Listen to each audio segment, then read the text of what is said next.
Vamos orar, pedir a Deus que nos ajude na reflexão sobre esse assunto, esse personagem tão importante na Bíblia, que ele funciona, ele funcionalmente é relevante, mas ele é um pouco esquecido, porque ele não é aparentemente um protagonista, né? Mas vamos orar, pedir para Deus que nos ajude a refletirmos sobre esse assunto. Nosso Deus e Pai, obrigado pela misericórdia do Senhor, pela bondade e pelo amor do Senhor que nos resgatou, nos tirou das trevas para a Tua maravilhosa luz. E obrigado, Pai, porque o Senhor deixou exemplo de personagens bíblicos que procuraram viver debaixo da Tua graça, da Tua bondade, dirigidos pelo Espírito Santo do Senhor. E foram exemplos e marcantes para a nossa vida e que pode ser modelos para o nosso viver e o nosso caminhar com Cristo. Abençoa-nos nesses momentos, nós pedimos isso em nome de Jesus. Amém. Bom, o tema da nossa aula é Barnabé, um exemplo de fé, generosidade e serviço. Então, são 4 aulas que a gente vai refletir sobre esse assunto desse personagem e tentarmos fazer algumas aplicações para as nossas vidas, né? Tá. O que a gente sabe sobre Barnabé? Eu vou tentar aqui coletar de vocês o que a gente sabe, o que a gente lembra sobre Barnabé na Bíblia, tá? Existe um livro apócrifo de Barnabé, o Evangelho de Barnabé, que nós não vamos estudá-lo aqui, não é o propósito do curso. É um livro considerado não canônico. Não entrou no grupo da Bíblia. A igreja primitiva, a igreja dos primeiros séculos, ela não aprovou esse livro como sendo canônico. Ele serve como historicidade, como história, como a apresentação de contexto. Ele serve como apresentação de contexto. Mas ele não é um livro que a gente pode dizer que ele é revelação bíblica do Espírito de Deus, tá? Então nós não vamos tratar sobre ele aqui. Então, baseado na Bíblia, o que a gente conhece, o que a gente sabe sobre Barnabé? Oi? Natural de Chipre. Natural de Chipre. Chipre era uma ilha, né? Do mar Mediterrâneo, né? Ele era... só para falar um pouquinho sobre Chipre, nós vamos estudar um pouquinho mais sobre Chipre. Vamos mostrar depois no mapa é importante marcar que Barnabé voltou para lá outras vezes, tá? Inclusive para pregar o Evangelho junto com João Marcos. Vamos mostrar depois no mapa onde fica Chipre, para quem não conhece. Outra informação é levita. O que significa que ele era levita? Ele era da tribo de Levi, certo? Então era uma linhagem de sacerdotes, tá bom? Alguma mais informação que a gente sabe sobre Barnabé? O nome dele é José. E então por que ele é conhecido como Barnabé?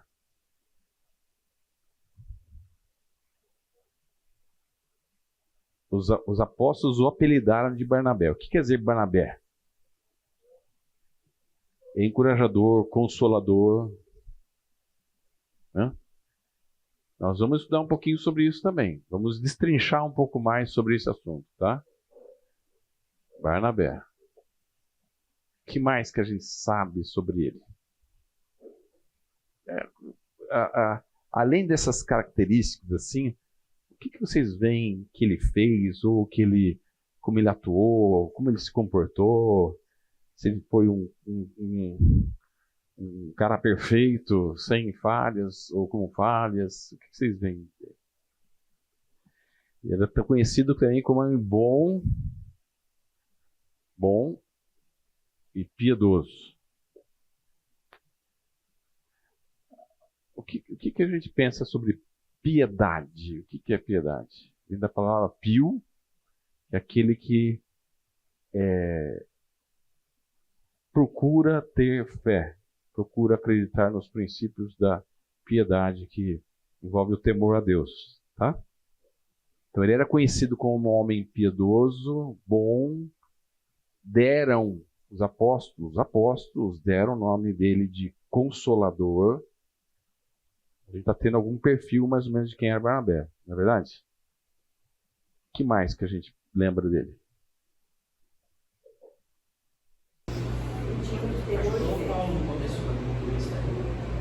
Então, depois da conversão de Saulo para Paulo,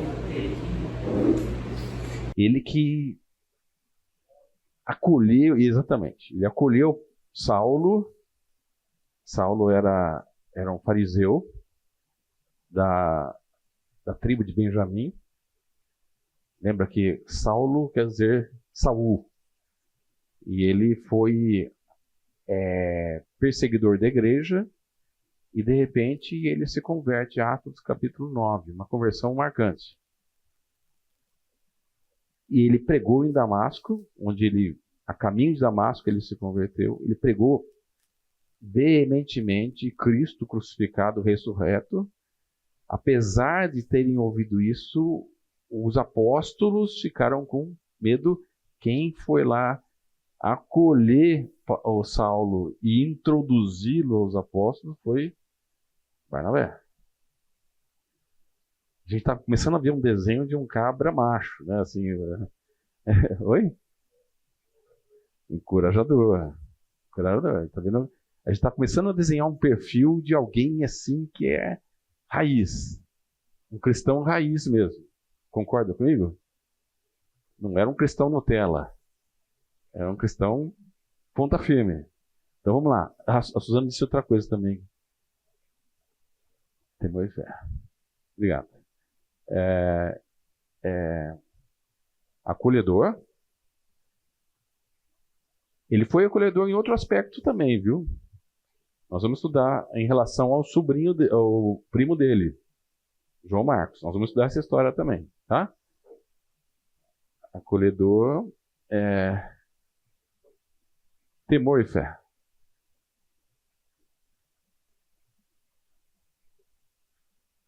Temor e fé andam juntos, né? Você só teme alguma coisa que você sabe, que você crê que ela é poderosa ou que ela tem consistência, não é verdade? Quando vocês sentaram nessa cadeira, vocês tinham temor de cair. Esse temor não veio porque vocês tinham fé. Sentaram para ver que a cadeira não ia quebrar, não é verdade?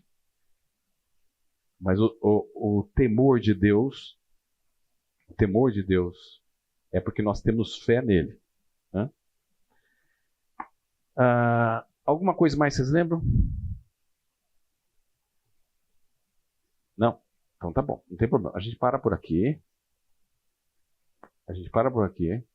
Foi só para a gente raciocinar, a gente aquecer um pouquinho as nossas mentes e os nossos corações em relação a esse personagem. Antes de eu continuar a falar um pouquinho sobre isso aqui, eu vou dar uma tarefinha para vocês. Na verdade, uma tarefa / desafio, para vocês lerem os textos que eu vou sugerir aqui. Depois dessa leitura que a gente vai fazer. Opa! Não entrou aqui. Entrou lá. Vai, porque não está entrando.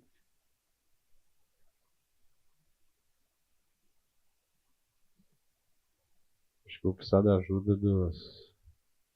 Aqui. Pronto, agora entrou. Ia pedir ajuda dos universitários, que eu tenho sei que tem alguns aqui, mas entrou. Antes da gente falar o que sabemos sobre Barnabé, sobre os textos, vou sugerir alguns textos que serviriam de tarefinha, e isso aqui vai estar postado provavelmente amanhã, ou no máximo terça-feira, no site, tá? Os textos que gostaria que vocês lessem, refletissem, para estar bem aquecido para algumas discussões sobre esse assunto, tá? Eu gostaria de ler esse texto em Atos, capítulo 1 a 9. Ou melhor, tá dando para enxergar bem aí? Não? Aí no fundo, tá? Eu vou ler então. Atos capítulo 1, versículos 1 a 9. Tá? Em meu livro, Atos, vocês lembram quem escreveu? Lucas. Lucas era judeu? E era grego. Lucas era grego, era médico, foi companheiro de boa parte das viagens missionárias com Paulo, e ele escreveu o Evangelho de Lucas e o livro de Atos. De fato, Lucas, Atos, são um livro só, dividido em duas partes. Só que na formatação da Bíblia, eles foram divididos em Evangelho e livro histórico. O livro histórico do Novo Testamento é o livro de Atos. Tá? E aqui o livro histórico do Novo Testamento, que é o livro de Atos, escrito por Lucas, ele fala uma coisa interessante aqui, em relação à situação radicular, a raiz da expansão do Evangelho. Fala da seguinte maneira aqui, e a gente vai refletir um pouquinho nesses textos. Atos capítulo 1, 1 a 9.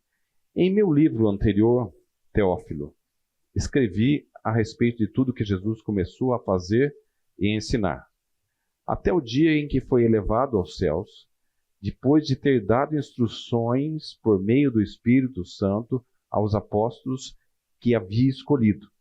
Guarda bem esse versículo.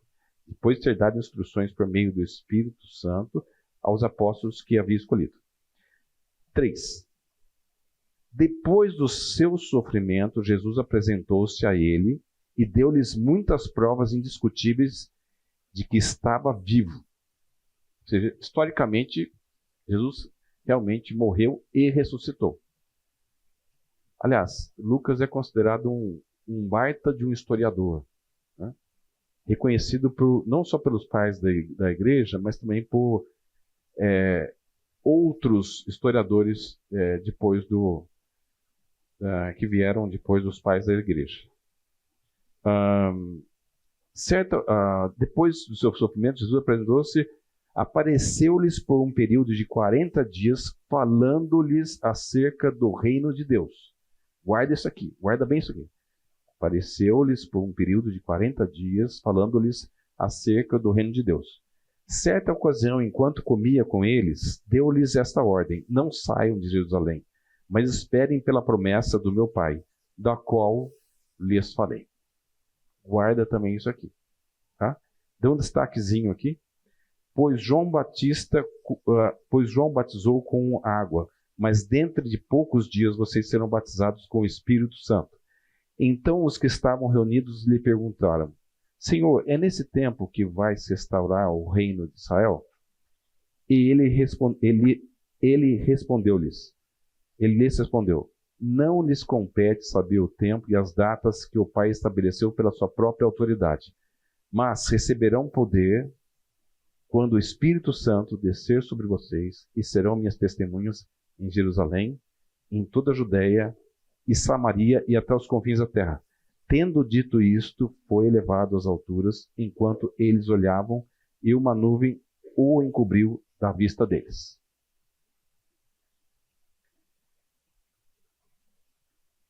Nós estamos reunidos aqui, vocês concordam comigo? Se alguém tiver, nós estamos reunidos aqui porque um dia Cristo, ele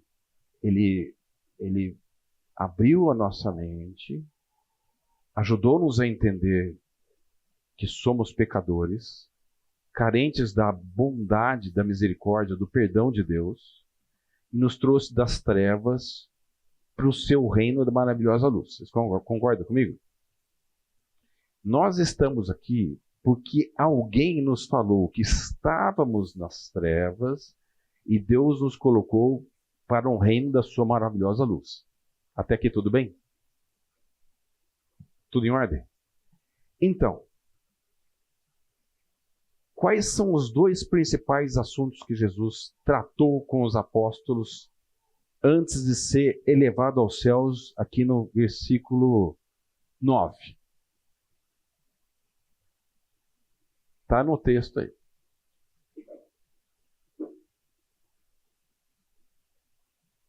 Oi?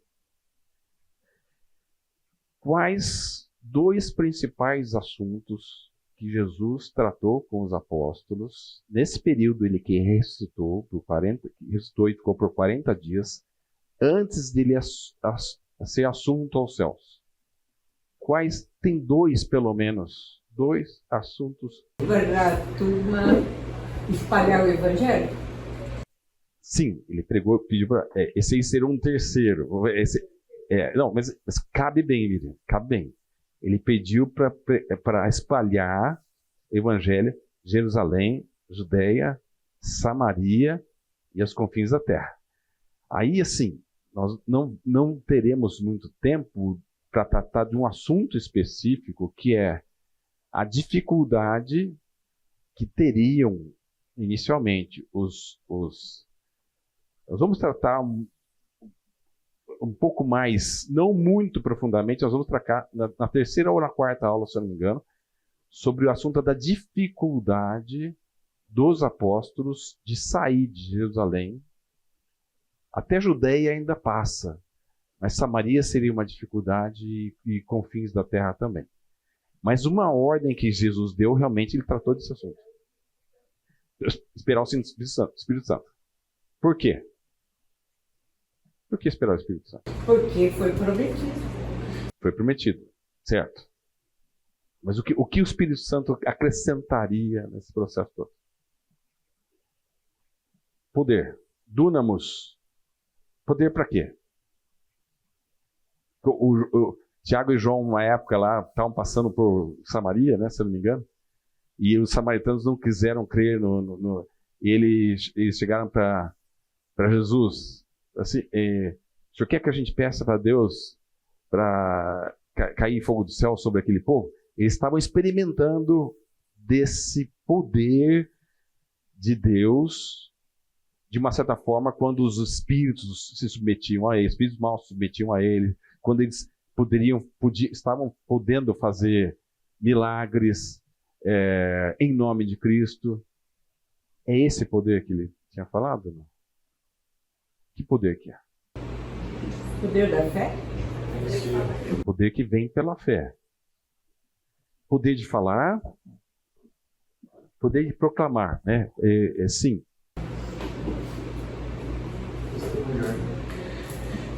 É o poder de falar com testemunho. O testemunho que vem do termo martirós. Martirós, vocês sabem o que significa no grego? Você ser uma testemunha até a morte. Até o martírio. Aí vem o termo martírio. Certo? Isso aqui é importante. Importante para a gente entender, eu estou pondo esse texto porque é importante para a gente entender a posição de dentro de Atos. E também no livro, em algumas epístolas que Paulo escreveu. Tá? Tem um terceiro ponto que é relevante aqui, que a gente não pode deixar de esquecer. Trata no texto. Todo mundo assinou a listinha? Vamos lá? Apareceu-lhes, no versículo 3. Apareceu-lhes por um período de 40 dias, falando-lhes acerca do reino de Deus. Ele estava falando sobre o que nesses 40 dias? O reino de Deus. Quando ele estava para ir embora, para subir aos céus, ele está para se despedir, e ele falou, olha, vai chegar a hora onde os amigos do noivo vão sentir falta dele, etc. Aí vão jejuar, falando sobre essa questão.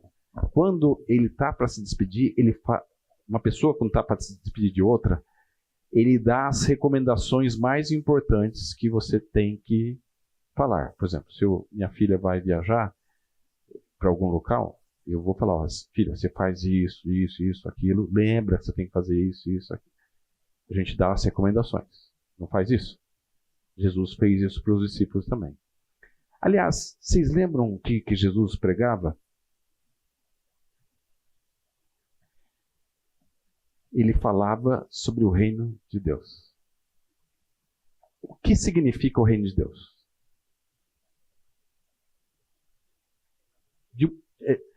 O reino de Deus, assim, desculpa, eu estou falando de reino de Deus, aquilo que vocês entendem praticamente na vida nossa, para uma aplicação prática. Alguém falou morada de Deus? De uma certa forma é morada de Deus. Alguém mais tem alguma sugestão?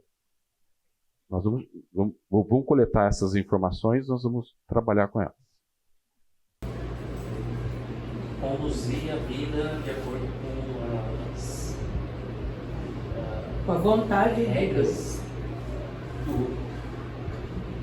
reino, do reino ao qual eu pertenço. Então, é uma condução de Deus sobre nossas vidas, mais ou menos isso. Mais ou menos isso? Tá.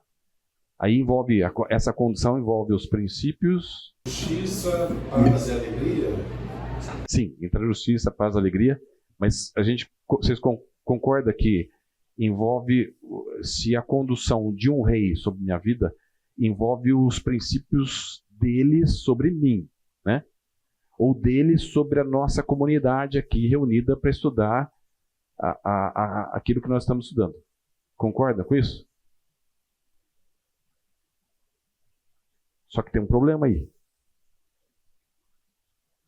O que nós ouvimos diariamente, quer seja na mídia, quer seja com amigos, quer seja com familiares, quem é que deve conduzir as nossas vidas? Oi? Eu mesmo. Eu mesmo, ou eu sou o centro das atenções. É verdade? O que o mundo, às vezes familiares, amigos, tentam fazer com que nós, na faculdade, são princípios de onde? Que estão lá buzinando direto.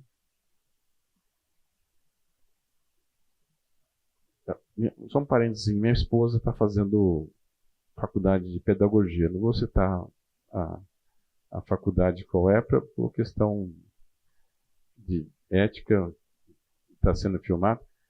Mas veja, ela teve apenas 40% de matéria técnica. Técnica de pedagogia. 60% não era. Era ensino de princípios e valores totalmente mundanos. Nós estamos sendo buzinados, nossos ouvidos estão sendo buzinados direto nós somos os caras, eu posso, eu consigo. Olha os filmes. Quem gosta de assistir filmes aqui? Eu assisto também bastante, acho interessante fotografia, as ações, a colocação, a habilidade de alguns atores e atrizes em interpretar papéis. Fantástico de ver. Que habilidoso, que habilidosa. O diretor, como é que ele conseguiu fazer isso? Interessante. A gente admira a estética, a beleza, a inteligência, tudo.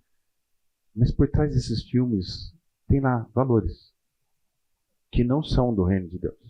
Não é a gestão de Deus sobre a nossa vida. Não. E nós estamos abertos adquirindo isso. Quando o povo de Israel ele foi chamado do Egito para ir para a Terra Prometida, eles foram chamados para ser o quê? Êxodo fala sobre isso. Fala que eles eram para ser nação santa, povo escolhido de Deus, a fim de proclamar as virtudes do Deus maravilhoso para outros povos.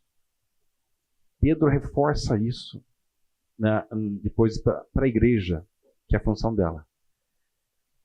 Quais foram várias advertências que Deus mandou Moisés dar ao povo de Israel? Não assimilem os valores e os princípios dos cananeus. Foi ou não foi? Nós somos nação santa, povo escolhido de Deus, a fim de proclamarmos as virtudes do rei e do reino para todos os povos. Essa que é a questão. Uma questão de identidade. Somos de fato cristãos? Se somos cristãos, nós temos que ter em mente que nós temos um rei e que esse rei tem princípios. E é esses princípios que eu tenho que assumir. Esses princípios que eu tenho que buscar. Esses princípios que eu tenho que viver. Esses princípios não são os princípios que querem que eu tenha ao viver empoderado ou empoderada. Você está claro isso? 3 assuntos. A Miriam levantou um terceiro. Número 1.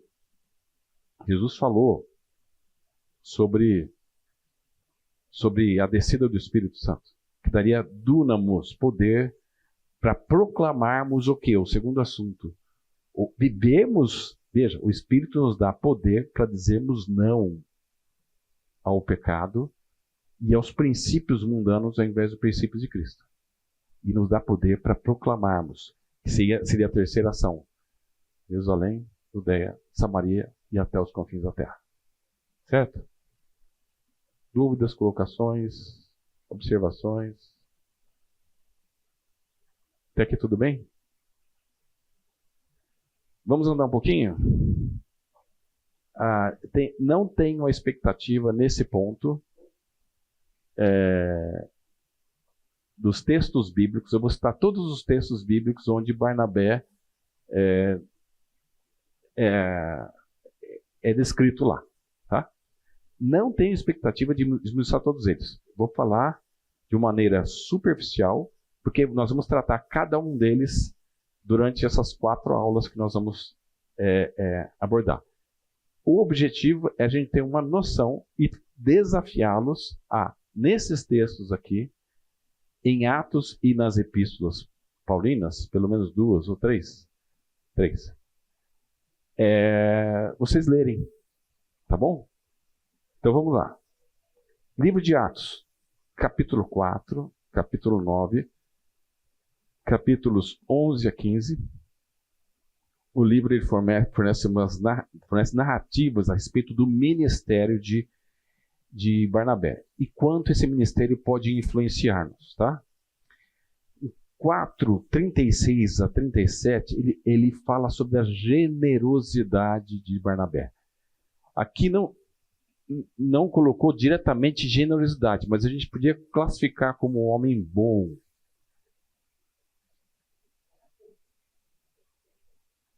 Quatro, 36 a 37. Tá? O capítulo 9 é um capítulo interessantíssimo que fala da conversão de Saulo. Depois da conversão dele, que são características interessantes. Se eu não me engano, Paulo citou depois, testemunhando da conversão dele, e ele repete a narrativa da conversão pelo menos 2 vezes. Eu acho que são 3, se eu não me engano. Mas 2 vezes, pelo menos, ele fez isso. E é tão marcante isso que Lucas descreveu todas as vezes que ele testemunhou para grandes líderes. Né? Então, após a conversão de Saulo, aquilo que eu tinha citado. Os apóstolos ficaram meio céticos, meio duvidosos se ele de fato era convertido, e foi Barnabé quem apresentou Saulo aos discípulos, os apóstolos, né? Lá em Jerusalém. Capítulo 11, 22 a 30, fala sobre o ministério de Antioquia. Alguém sabe Que cidade era Antioquia? Isso, em cima. Não era longe da Grécia, mas era na antiga Síria, hoje é o sul da Turquia. Eu não sei se pronuncia Antaquia ou Antáquia, mas é uma cidade, inclusive, muito bonita, bem moderna, no sul da Turquia. Onde seria a Síria antigamente, mas é o sul da Turquia. Tá? Aliás, um parênteses aqui. Quando Paulo fez aquela viagem com Barnabé e depois com Silas, em Atos, eles viajaram na Ásia Menor, que é a atual Turquia. Então a Turquia, ela foi, há muitos anos atrás, bombardeada com o Evangelho de Cristo. Né? Lógico, houve transformações onde o Império Islâmico chegou e ocupou lá, mas muitos resquícios ainda daquele cristianismo primitivo tem em muitas dessas cidades, tá? Eu até marquei o nome de uma outra cidade aqui para não deixar faltar para vocês. Não, essa Antioquia aqui não é a Antioquia da Síria. Tinha uma Antioquia da Pisídia. Essa fica realmente mais a norte do Mediterrâneo e fica mais ou menos no centro da Turquia, tá? O nome é Yalvaç, com C cedilha no final, tá? Também passaram lá. As passagens que eles faziam na pregação do Evangelho, na expansão do Evangelho, eles trabalharam nesses locais, né? Então, a Antioquia, que nós estamos falando aqui da Síria, que fica um pouquinho mais ao norte, fica mais ou menos uns 480, 500 quilômetros de Jerusalém, foi um local onde surgiu uma igreja cristã mista. Por quê? Quando Estevão foi martirizado, aí o testemunho, martirós, ele foi martirizado por testemunhar. Estevão, não sei se vocês lembram, também era um homem cheio do Espírito de Deus, cheio do Espírito Santo. Ele foi colocado como um dos diáconos, mas ele tinha uma capacidade dada por Deus de pregar e testemunhar e de confrontar, que levou a ser martirizado. Deus tinha propósito com isso? Tinha propósito. Porque depois daquilo, imediatamente depois daquilo, os cristãos começaram a ir para Chipre, para Síria, subindo mais ao norte. Nós vamos mostrar um mapinha daqui a pouco, tá? E lá, inicialmente os cristãos estavam, quando foram dispersos, eles estavam pregando nas sinagogas. Depois, em Antioquia, eles pregaram para os gregos também.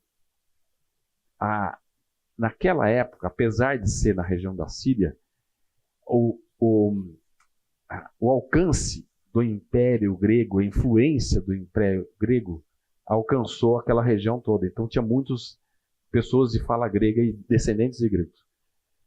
Eles se converteram.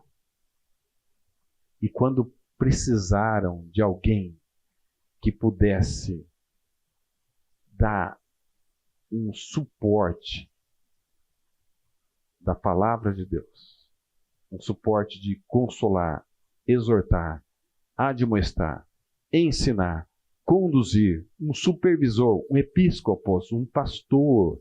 Quem que chamaram? Barnabé. Chamaram Barnabé. É uma igreja nova, mista. Chamaram quem? Barnabé. Então a gente fala bastante sobre Paulo, apóstolos aos gentios. A gente fala bastante, Lucas fala bastante sobre Paulo. Mas nós não podemos esquecer que um cara que estava por trás dele, que estava por trás das cortinas. Quando a gente falou sobre filmes, né? Tom Cruise, ou Julia Roberts, ou Brad Pitt, os caras assim que a gente, puxa, que atuação que esses caras têm. Esses caras têm um monte de gente por trás deles, podendo apresentar encenações interessantíssimas.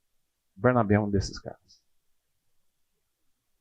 É interessante que ele não tinha aquela vaidade de querer ser aparente. Nós vamos mostrar isso no decorrer do curso. Né? Então, Atos 11, 22 a 30 fala sobre o ministério em Antioquia. Continuando, Atos 12, 25, Paulo e Barnabé tinham recebido uma missão de levar recursos financeiros para os cristãos que estavam pobres em Jerusalém. Entregaram para quem? Alguém que era bom, justo e confiável. Paulo e Barnabé. A primeira viagem missionária, Atos 13, 1 até 14, 28.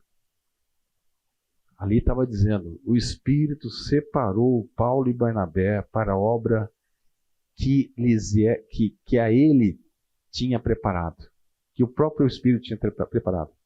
E aí foram para a Ásia Menor, em várias localizações, e inclusive quase foram mortos lá nessa primeira viagem missionária, enfrentaram perseguição, e aí voltaram para Antioquia e prestaram relatório do que fizeram. Receberam uma incumbência, cumpriram a missão e apresentaram um relatório dessa missão. É interessante que a gente, muitas vezes, a nossa cultura hoje não é muito de prestar relatório, né? A igreja tinha dado ordem para eles irem, tinha imposto as mãos, estamos junto com vocês. Eles foram, passaram vários perrengues e voltaram e prestaram relatório para a igreja. Além de tudo, ainda era submisso. Sofreu, quase morreu, mas submisso, apresentando o relatório. Ainda no livro de Atos, sim, eu já tinha passado esse Atos 15, 1 a 35, falava sobre o concílio da igreja de Jerusalém e a disputa. Alguém sabe sobre essa história desse concílio? Sucintamente, esse concílio está descrito bem nessa trecho aqui. Eu desafio vocês a estudarem e lerem para ter mais detalhes na nossa discussão. Alguns lembram que a igreja mista de Antioquia tinha formado com cristãos da dispersão, até após o martírio de Estevão, e gregos que se converteram, certo? Tá bom. Uma igreja mista. Alguns ditos cristãos de Jerusalém saíram, foram até Antioquia, uma igreja que estava sendo missionária, e foram falar para eles, não, vocês precisam se circuncidar. Vocês precisam fazer a circuncisão. Para quem não sabe que a circuncisão era uma ordenança aos judeus feita no Antigo Testamento, que tinha que fazer a retirada do prepúcio, uma pelezinha que cobre a ponta do pênis, das crianças no 8º dia de nascimento, ou de pessoas que se convertiam ao judaísmo, né? Então esses judeus falavam, vocês têm que ser submetidos à circuncisão. Aí ficou uma queixa aí, porque Barnabé e Paulo não achavam isso certo. A igreja mandou os dois para irem perguntarem aos apóstolos, e aí acontece o concílio em Atos capítulo 15, 1 a 35. E a recomendação era que, depois de bastante discussão, só terminar isso aqui a gente já dá o intervalo. Bastante discussão era que eles não precisariam se circuncidar, podiam continuar pregando e testemunhando o evangelho de Cristo da forma da liberdade com que estavam pregando Paulo e Barnabé, mas deveriam abster-se de carnes sacrificadas a ídolos, não comer animais que tinham sido estrangulados, não comer carne com sangue e se abster das imoralidades sexuais. Tá bom? E eles voltaram contentes de que aquele grupo que estava trazendo aquelas regras pesadas que não levavam à aproximação de Deus não precisariam ser cumpridas. Pessoal, um intervalo de 10 minutos, tá ok? Quem lembra da história de Ananias e Safira? Como é que era a história, mais ou menos? Eles enganaram, eles falaram que venderam a terra e que deram tudo, mas não deram só parte. Só parte. Dentro de um contexto da igreja primitiva, que estava tentando viver uma vida comum, uma vida de que nada pertencia a si próprio. Haviam pobres em Jerusalém. Você lembra que muitas pessoas seguiram Jesus? Jesus falou assim: eu venho pregar evangelho inclusive aos pobres. Então muitos dos pobres se converteram. E alguns desses não tinham nada, né? E Ananias e Safira, eles queriam ter a conotação de viver, aparentar serem doadores generosos, como foi Barnabé. E a gente vê que Barnabé era alguém de coração aberto, de bolsos abertos até, né? Nós vamos ver um pouquinho, umas citações. E esse texto aqui de Atos, capítulo 4, 32 a 37, fala sobre isso. Barnabé provavelmente era alguém de posse, tinha um terreno, vendeu, deu tudo aos pés dos apóstolos. Os apóstolos não ficavam aquilo. Diferentemente do que nós vemos hoje, uma igreja meio acumuladora, uma igreja cristã às vezes acumuladora, lá eles não tinham esse tipo de coisa. O dinheiro era voltado para ajudar pessoas que precisavam, que tinham se convertido, né? Nós vamos estudar um pouquinho mais com calma. Eu estou dando só uma passagem, tá? Aquela comunidade vivia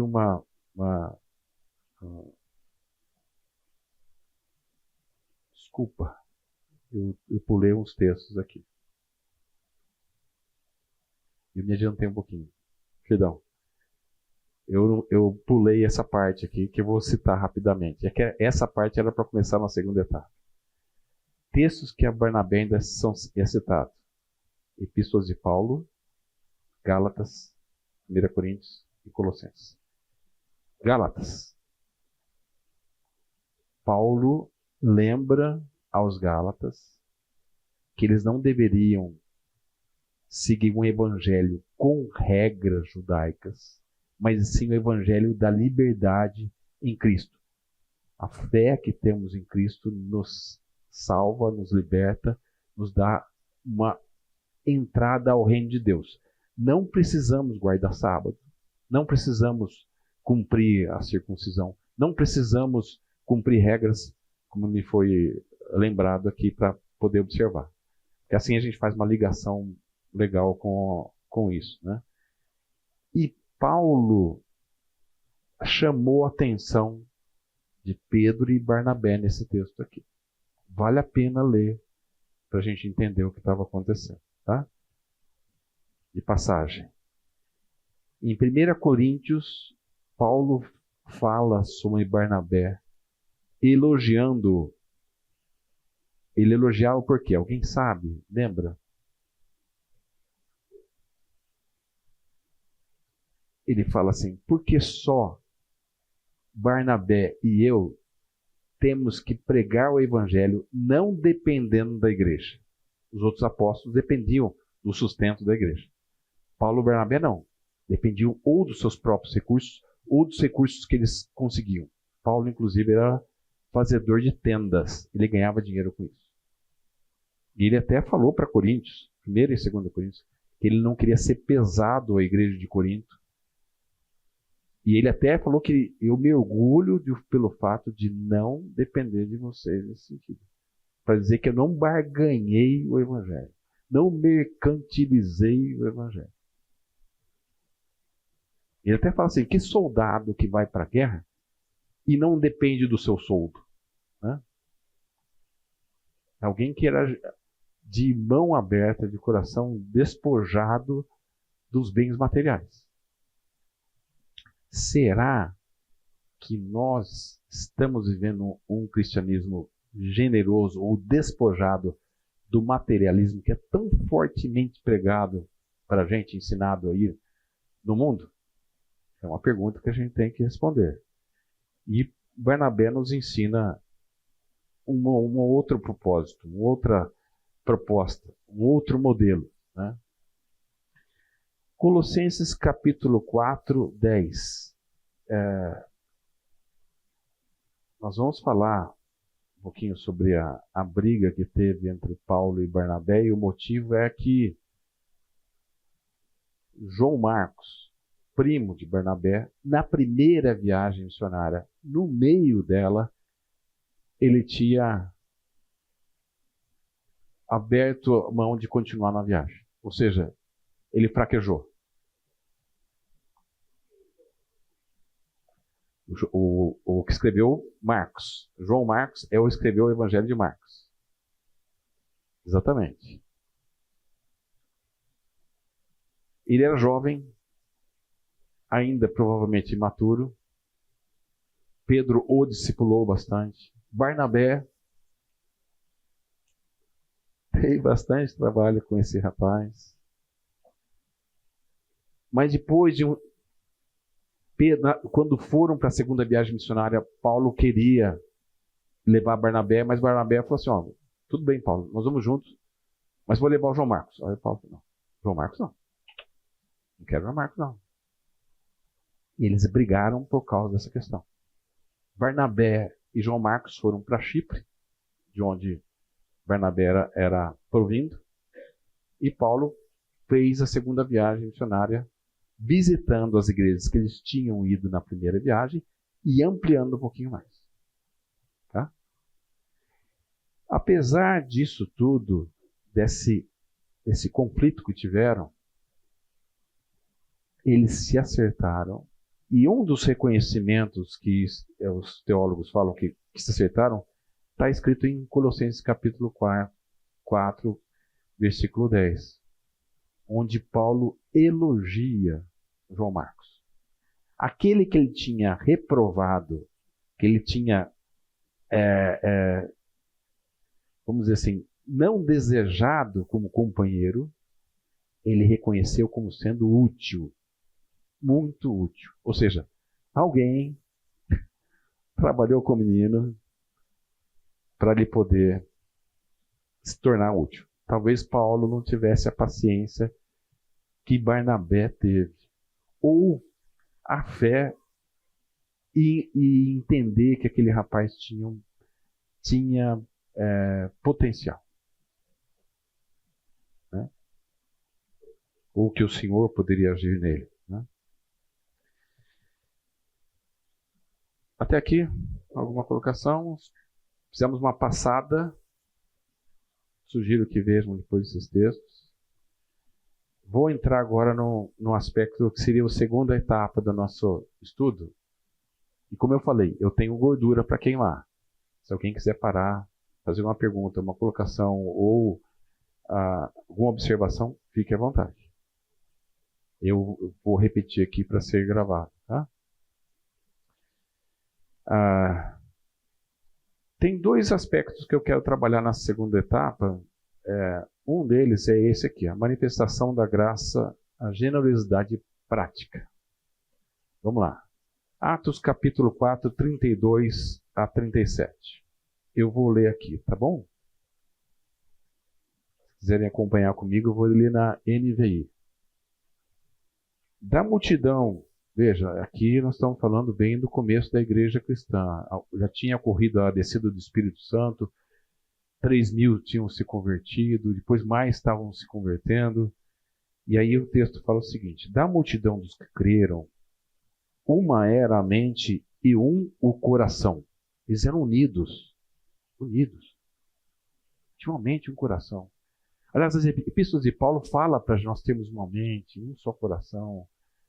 Jesus falou antes de subir, eu oro pedindo a Deus que vocês sejam um, assim como eu e o Pai somos um. Fala de união. Ah, é normal termos panelinhas? Não, não é normal termos panelinhas. Não faz parte de um processo, de uma convivência bíblica. Você pode até ter afinições por uma pessoa ou outra, mas eu fazer um grupo fechado, com tampa fechada, com trava, não é cristão. Não é cristão. A orientação bíblica de Jesus, aqui em Atos e dos apóstolos, é para que tenhamos uma só mente, um só coração, um só espírito. Fora disso, tem pecado na jogada. Bom, mas até sobre isso, aqui em Campinas, já ouvi muito falar assim, que tem a ver com um aspecto cultural da cidade. Onde as pessoas são mais fechadas, não gostam de relacionar. Mas a Bíblia ela é atemporal e ela também acompanha os ritos da cultura de hoje, né? Quando eu olho para o Evangelho, eu vejo essa manifestação de generosidade. Mas na vida prática nossa, isso não acontece. E é um tema que é pouco falado, né? Eu tive a experiência de estar em Minas no ano passado, também foi a segunda igreja nossa, e esse é um aspecto que a igreja pega forte também, que fala que o mineiro é receptivo, também não é, nesse sentido. Só que a igreja lá tem um trabalho muito forte para isso. Eles até criaram um ambiente onde os irmãos são convidados a chamar pessoas para casa, para ter esse vínculo, conhecer pessoas. O Thales está colocando aqui que esse aspecto, muitas vezes, é uma questão do contexto de Campinas. Campinas é uma cidade fechada, as pessoas formam mais grupos. Tá? Eu entendo isso. E a Bíblia entende isso, Deus entende isso, só que a proposta do reino é que esses aspectos da cultura que não seguem o norteamento bíblico sejam mudados, sejam transformados. Nós precisamos, como dizem em Romanos 12, 1-2, rogo-vos, pois, irmãos, pelas compaixões de Deus, que apresenteis os vossos corpos em sacrifício vivo, santo e agradável a Deus. Ou seja, a gente tem que se apresentar a Deus de maneira viva, santa e agradável a Deus, que é o vosso culto racional. E não vos conformeis com esse século, com esse mundo, com essa cultura que não tem aspectos bíblicos. Não vos conformeis, mas deixai-vos ser transformados pela renovação da vossa mente, para que conheceis a boa, agradável e perfeita vontade de Deus. A igreja lá que você citou, de Pouso Alegre, está sendo proativa em não cumprir com os princípios da cultura, e sim cumprir com os princípios da palavra, está correta. Nós precisamos fazer aqui isso, todos nós precisamos fazer. Estamos em Campinas? Estamos em Campinas. Mas qual que é a proposta cristã? A proposta cristã é de união, de um só espírito, um só corpo. E nós precisamos ter isso em mente e trabalhar com isso. Nós precisamos trabalhar com isso. Precisamos ser proativos. Não sei se eu respondi a sua pergunta. Tá? Quando eu fui missionário entre os Yanomamis e trabalhei com mais outras 30 etnias indígenas, a gente trabalhava muito com essa questão. Identificava onde o evangelho ele precisava transformar a vida. Por exemplo, os indígenas são muito mais comunitários, eles são muito mais de dar um ao outro se ele tem bastante. A motivação talvez não seja a mais correta. A motivação qualquer. Hoje eu tenho, por exemplo, eu cacei uma manada de porcões lá, queixada. Eu tenho bastante e não vou dar conta de comer tudo isso aqui. Hoje eu vou dar para fulano, ciclano, beltrano, porque amanhã que eu não tiver, o ciclano, beltrano, fulano vai me dar também. O hábito, ele já tem. A gente tenta trabalhar com a mudança da mente, do coração, para que a motivação não seja só essa, ó, hoje eu tenho meia dor, eu estou fazendo troca. Vocês entenderam? Não sei se estou sendo claro. Miriam, você queria falar uma coisa? Eu pertenço à igreja desde do Rio Branco. Naquela época eram 200 e poucas pessoas. O total, inclusive crianças. Nós éramos muito unidos. Só que o objetivo do Fernando de fazer a igreja crescer e depois distribuir, fez a igreja crescer muito. E hoje temos panelinhas inevitáveis, porque é impossível ter amizade com todo mundo. Ah, sim. A Miriam está falando de um aspecto aqui, que a igreja antigamente tinham 200 pessoas, com as crianças eram bem unidas. E que hoje ela acha inevitável ter panelinhas. O que eu digo, Miriam, e aqui não é crítica à igreja nossa de forma alguma, estou pensando em termos genéricos da posicionamento como cristão. O cristianismo ele não pode ser excludente.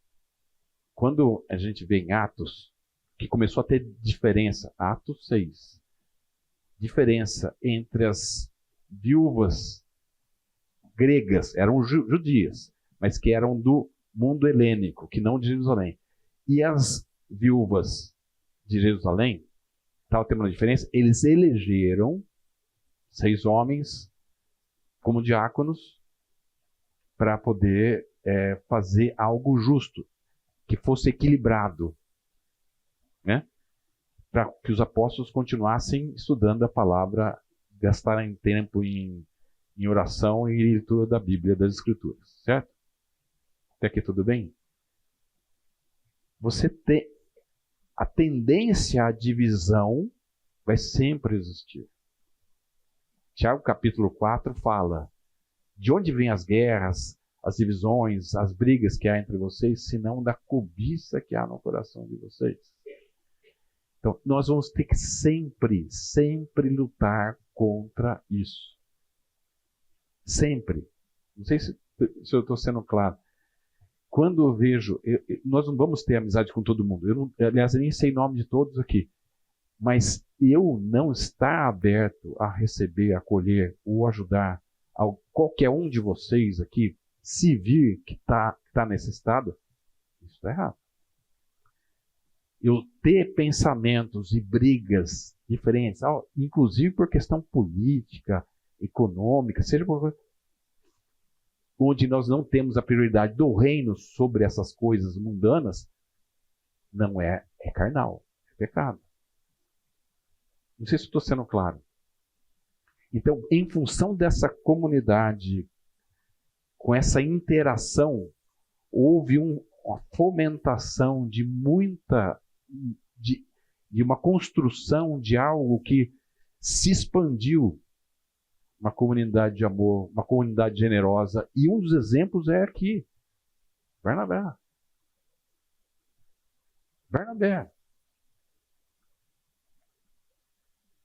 Nós temos que nos modelar nesses. Essa que é a proposta que eu estou tentando fazer aqui. Nós temos que nos modelar em alguém que é exemplo. São 4 aulas, a gente vai ver vários aspectos desse personagem fantástico. Verdadeiro super-herói. Verdadeiro super-herói. Super-herói, estou falando de Homem-Aranha, Super-Homem, Batman. Nós temos o Batman aqui, não sei se vocês sabem, mas o Batman está presente aqui.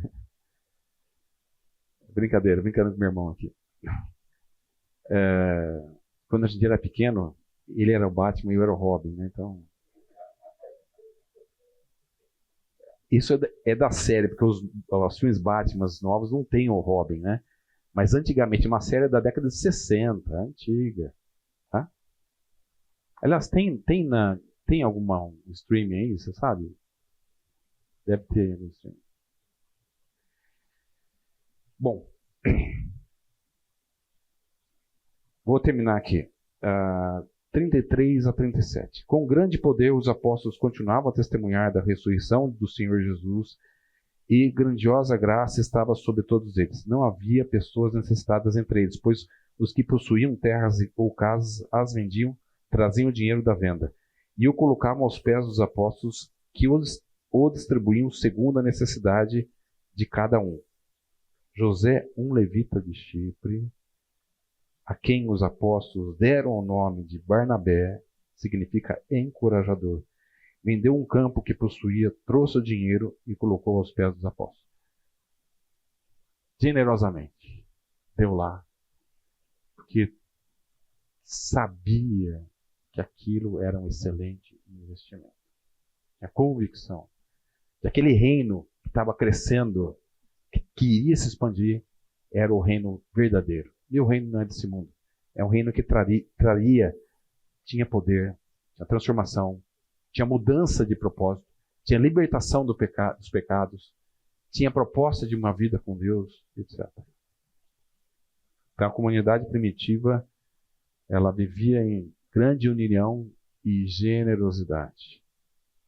Barnabé é um exemplo, ele tinha dado o campo, como ele tinha colocado aos pés dos apóstolos, uma atitude humilde e submissa à nova comunidade em formação.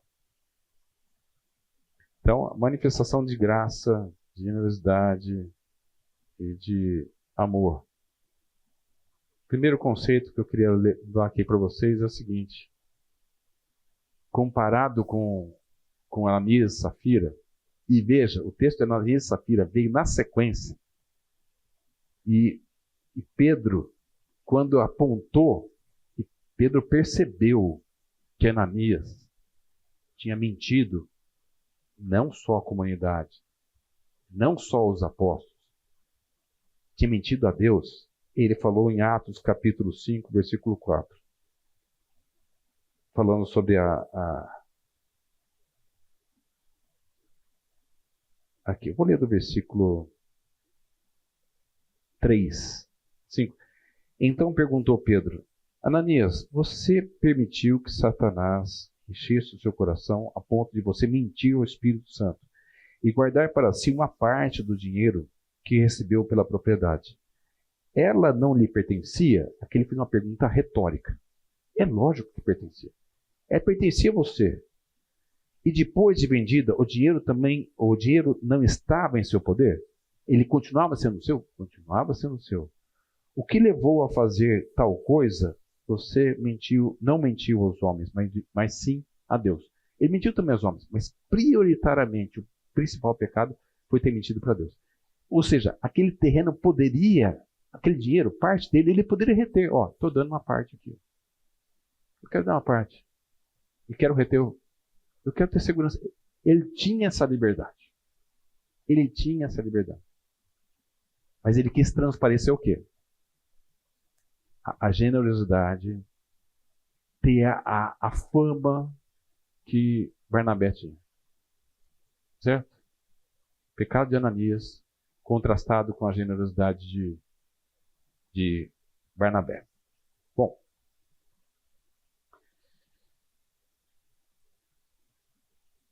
o fruto dessa regeneração que Barnabé teve, conhecia a proposta do judaísmo,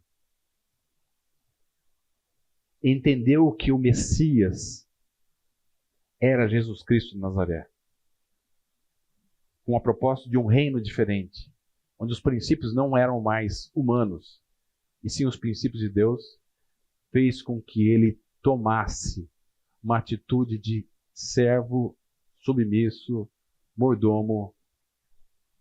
Quero investir aqui. Quero investir nessa comunidade. Quero investir nessa proposta de expansão desse reino. Essa novidade de vida. Essa transformação que eu sofri. Fui submisso a essa transformação. Quero também apresentar essa transformação. E investiu no reino. Fez por graça, fez por um coração agradecido, um coração que cria na proposta de Deus e do reino dele. Então, manifestação de graça, uma generosidade prática. O segundo aspecto que eu queria apontar com vocês é que o fundamento desse caráter aprovado que nós vemos em Barnabé, ele está em uma coisa. Ele era cheio do Espírito de Deus. E tinha fé. Vocês lembram que a gente tinha falado, que Jesus tinha falado em Atos capítulo 1, 8, e recebereis poder ao descer sobre vós o Espírito de Deus, Espírito Santo. E vocês serão testemunhas em Jerusalém, Judeia, Samaria e até os confins da terra. Ele estava falando de poder. Poder que vinha de onde? De alguém que era cheio do Espírito de Deus e de fé.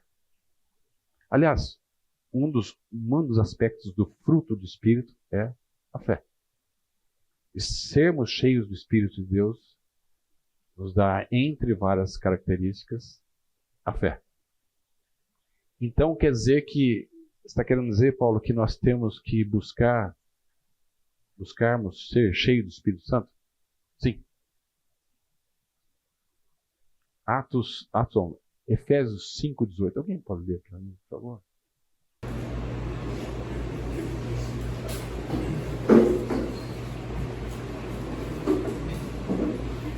Efésios 5:18. Não se embriaguem com vinho que leva à libertinagem, mas sejam cheios com o Espírito. Aqui uma ordem de Deus. Sejam cheios do Espírito. A melhor tradução seria... Deixa eu ver se a NV está com a... Não se... aqui. A melhor tradução é essa daqui da NVI. Não se embriaguem com vinho que leva à libertinagem, mas deixem-se encher pelo Espírito.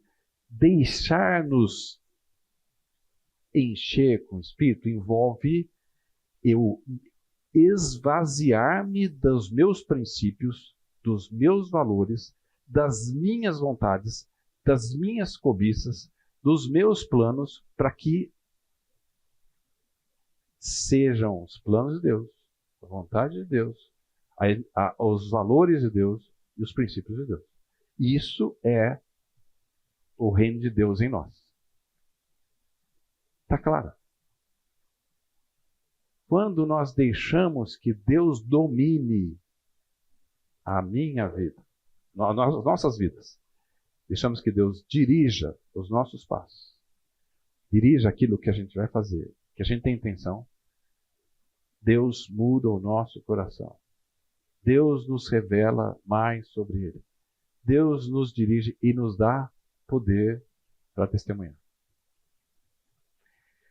E aqui eu estou falando de alguém que certamente deixou-se ser cheio do Espírito, e Barnabé,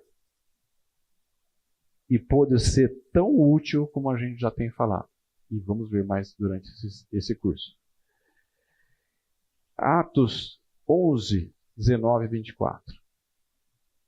Eu vou ler aqui, tá?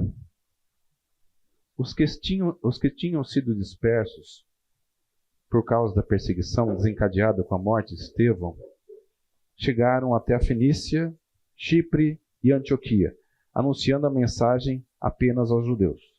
Alguns deles, todavia, cipriotas que é de Chipre, tá? Sirineus, que era de Cirene, foram a Antioquia e começaram a falar também aos gregos, contando-lhes as boas novas a respeito do Senhor Jesus. A mão do Senhor estava com eles, e muitos creram e se converteram. Notícias desse fato chegaram aos ouvidos da igreja em Jerusalém, e eles enviaram Barnabé a Antioquia. Este, ali chegando e vendo a graça de Deus, ficou alegre e os animou, e permaneceram fiéis ao Senhor de todo o coração. Ele era um homem bom, cheio do Espírito Santo e de fé, e muitas pessoas foram acrescentadas ao Senhor. Quem deu esse poder a Barnabé? a inteligência dele, a formação dele, a capacidade dele. Deus usa todas essas coisas, as habilidades que Deus usa. Tanto é que usou bastante Paulo, né? Em diversas situações, Deus usou Paulo. Aliás, usou até coisas que Paulo tinha que não foi nele que tinha conseguido. O fato dele ser cidadão romano, Deus usou para ele ser liberto em algumas situações da prisão. Mas quem deu poder para ele pregar e consolar, confortar, orientar, e também aqueles cristãos espertos? O Espírito Santo de Deus. E Efésios nos convoca a sermos cheios, deixarmos o Senhor nos encher com o Espírito dele. O crescimento em Antioquia fez com que a igreja de Jerusalém, que reconhecia os talentos e os dons de Barnabé, reconhecia a capacidade de encorajamento, reconhecia o conhecimento dele das Escrituras, enviasse ele lá para conduzir melhor aquele avivamento ou conhecimento do reino de Deus na região de uma igreja mista. Desculpa, pessoal, mas eu não encontrei um mapa escrito em português, tá? Então eu precisei pegar um em inglês mesmo. E aqui eu queria mostrar para vocês, Jerusalém ficava aqui, certo? Os cristãos, eles foram para essa região, depois da morte de Estevão, essa região ao norte para cá. Aliás, Paulo nasceu aqui em Tarso, tá? Essa região toda hoje é Turquia, tá bom? De repente, alguns cipriotas e alguns de Cirene, que é dessa região aqui, foram para Antioquia e pregaram o evangelho. E lá se converteram. E a igreja de Jerusalém mandou quem? Barnabé para Antioquia, que hoje é Antáquia ou Antaquia. Hã? Então,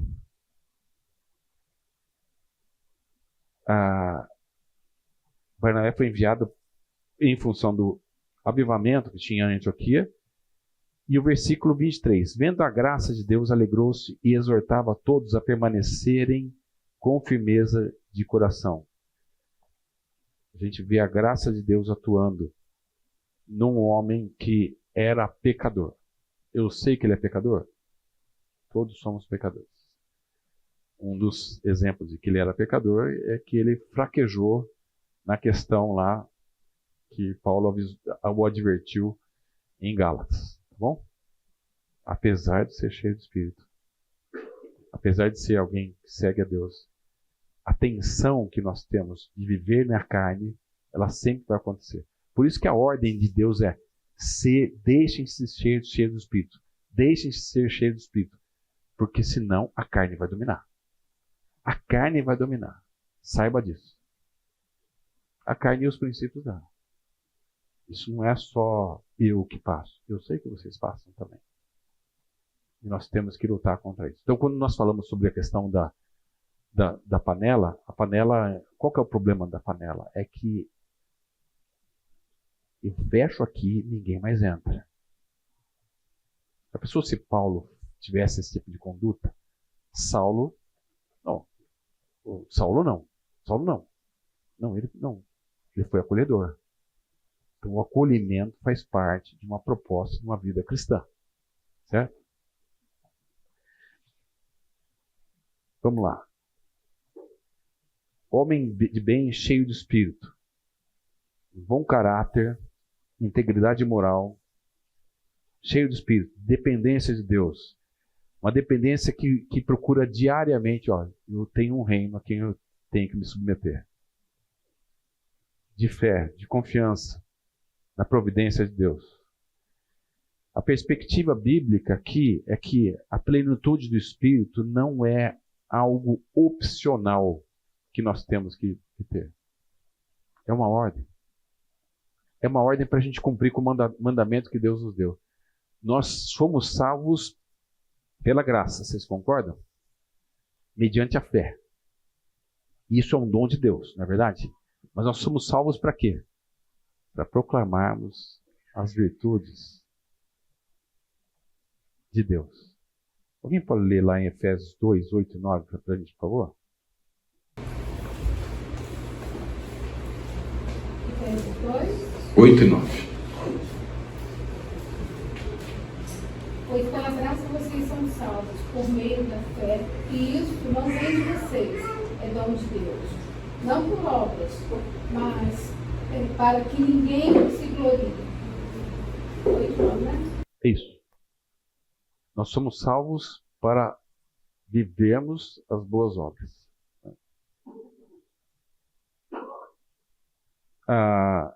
Deus defende que a gente, Deus requer que nós sejamos cheios do Espírito. Não é uma talvez vocês se converteram, então pode ficar tranquilo, pode continuar vivendo a vida comum aí. Não. Nós precisamos ser transformados. Dia a dia. Processo de santificação. Processo que Paulo fala em Romanos. Sermos transformados. Renovando nossa mente, nosso coração, para vivermos uma vida nova. Né? Conclusão. Barnabé nos ensina que a verdadeira generosidade brota de um coração que ele é rendido ao reino de Deus e cheio do Espírito dele. Certo? Aplicação prática. A nossa vida, a minha vida, a sua vida, ela reflete a graça de Deus operando em nós. Deus está pleno em nossas vidas? Está pleno na minha? A ponto de eu poder ser útil ao Senhor?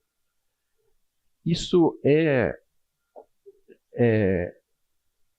importante a gente ter em mente que nós não vamos conseguir qualquer avanço na vida cristã sem a ajuda do Espírito. Qualquer avanço. A gente tem que entender que o Dunamus, o que dá poder, o que dá autoridade para sermos transformados, é a plenitude do Espírito Santo em nossas vidas. E Barnabé é um exemplo disso. Nossas ações, aqui é uma aplicação relacionada com a generosidade de Barnabé, que era fruto de um coração cheio de Espírito. Né? O nosso tempo, o nosso dinheiro, os nossos talentos, eles demonstram que reconhecemos a graça de Deus em nossas vidas? Ou estamos vivendo com um pé no mundo e um pé no reino? É possível fazer isso? Não, não é possível. Nós vamos ter uma vida semelhante àquela igreja de, se não me engano, Laodiceia, né? Que era morna. Se não me engano, é Laodiceia. Que ela tinha um pé no mundo, um pé no reino. Deus dá condição para que, na prática, nós possamos buscar ser cheios do Espírito de Deus, ser cheios do Espírito Santo. Efésios capítulo 1 responde essa pergunta. Deus dá todas as condições para sermos cheios do Espírito. Nós só não usamos dela muitas vezes. Ou, talvez, a maioria das vezes. Mas Deus dá todas as condições para sermos transformados. Não esqueçam de Efésios capítulo 1. Não é o único capítulo que aborda essa questão. Mas Efésios capítulo 1 nos dá todas as pistas do mapa de como ser cheios do Espírito de Deus. Nós vamos tratar mais sobre esse assunto de ser cheio do Espírito de Deus durante o curso. Tá bom? Só queria que vocês guardassem essas duas aplicações. Podemos ser generosos sendo cheios do Espírito Santo. Podemos ser testemunhas e usarmos e sermos podemos ser usados por Deus, manifestando dons e talentos que Deus nos deu, potencializados pelo Espírito Santo de Deus. Tá bom? Espero que tenham um bom domingo, que Deus abençoe cada um de nós e possamos ser cheios do Espírito de Deus. Boa semana.